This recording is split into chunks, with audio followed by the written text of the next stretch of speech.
is this still a thing? This week, Ayn Rand. How is she still a thing?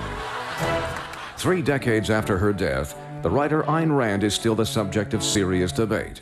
And not just over how to pronounce her name. Ayn Rand or Ayn Rand or however the moderns pronounce it. Ayn Rand, not Ayn Rand. Ayn Rand, Ayn Rand. I'm told it's Ayn Rand. Ayn Rand became famous for her philosophy of objectivism, which is a nice way of saying being a selfish asshole.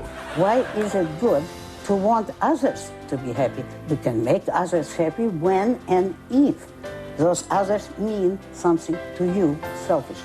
Rand illustrated her beliefs in novels like Atlas Shrugged and The Fountainhead, stories of rapey heroes complaining about how no one appreciates their true genius. My work done my way. Nothing else matters to me. And if that reminds you of anyone, it's probably someone like this. Until I'm done with my Lamborghini entrance, no one's allowed it. Make sure they know that, because if they start letting it out, they'll start kissing. What about my entrance? Curiously, though, Rand's popularity persists among a certain type of adult. Mark Cuban, how many times have you read Fountainhead? 3 complete times. You know, it's funny because I'll pick it up when I need motivation, but then if I read too far, I get too much motivation and I get too jittery, so I have to put it down. Yes, unbelievably, Mark Cuban's favorite book is about a misunderstood visionary who blows things up when he doesn't get his way.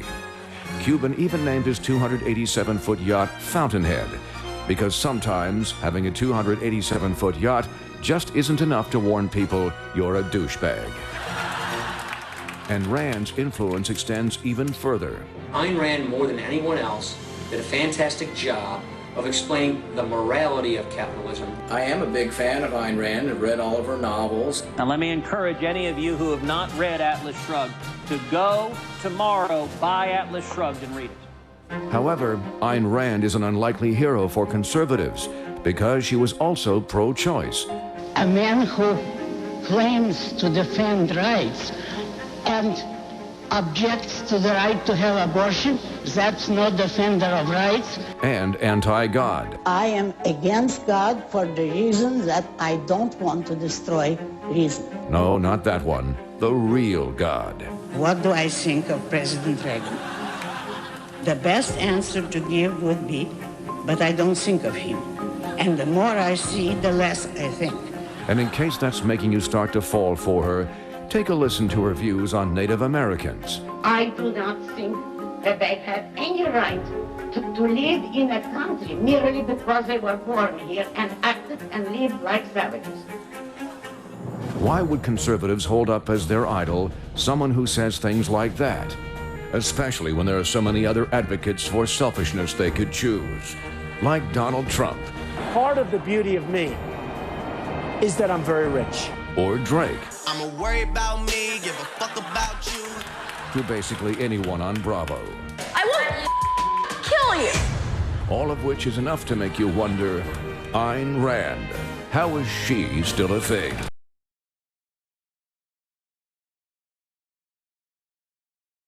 Before we go into it, I want to give you a reading list, okay?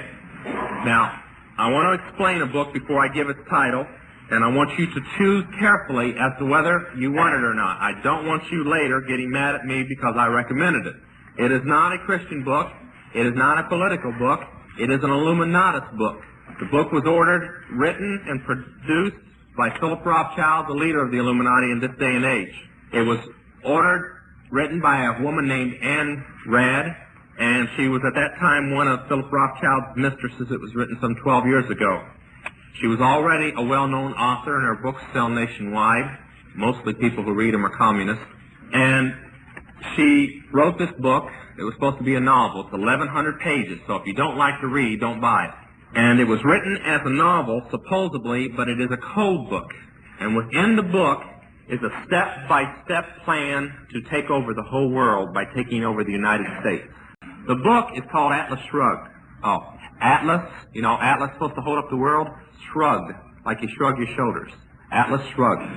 Now, this is the warning that goes with it.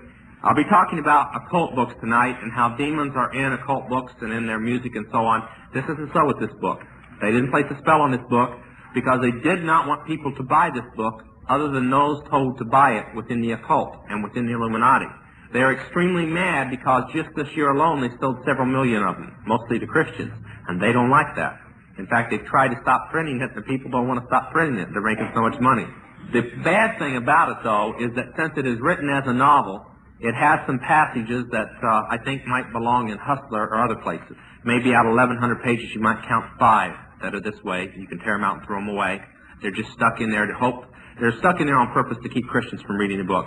So if you should get to a passage that is a little something you shouldn't read, just turn to the next page. It'll be over by then, and you can go on with the story. Now, if you don't like to read, skip the first 200 pages. The first 200 pages is exactly the way most people in the world are. They're very boring. No, actually, they're the conspiracy from people in all the walks of life talking about this incident happening and that incident happening, and you know, it's very boring to the fact, unless you know that it's the conspiracy that's planning the incidents. It's like reading the newspaper today. You don't really know what's happening behind it. But after about the first 200 pages, 8 chapters, 9 chapters, something like that, it starts showing you that everything that is happening is conspired to happen. And I'm going to give all these things, and I want to say something before I give the rest of the reading list. The common name for the Illuminati is the conspiracy, or the Great Conspiracy.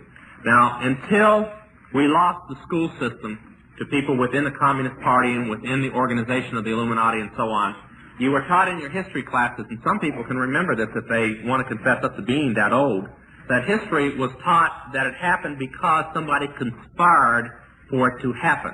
Then we didn't want in this nation anybody to get ideas that maybe our government was a conspiracy, so they decided to start teaching that it just happened because it happened. You know, World War II happened just because some people got mad. World War I happened because some people got mad. The Depression happened because we bought too much too soon without enough money. They did not want anybody to get the idea that it all happened because somebody conspired for it to happen.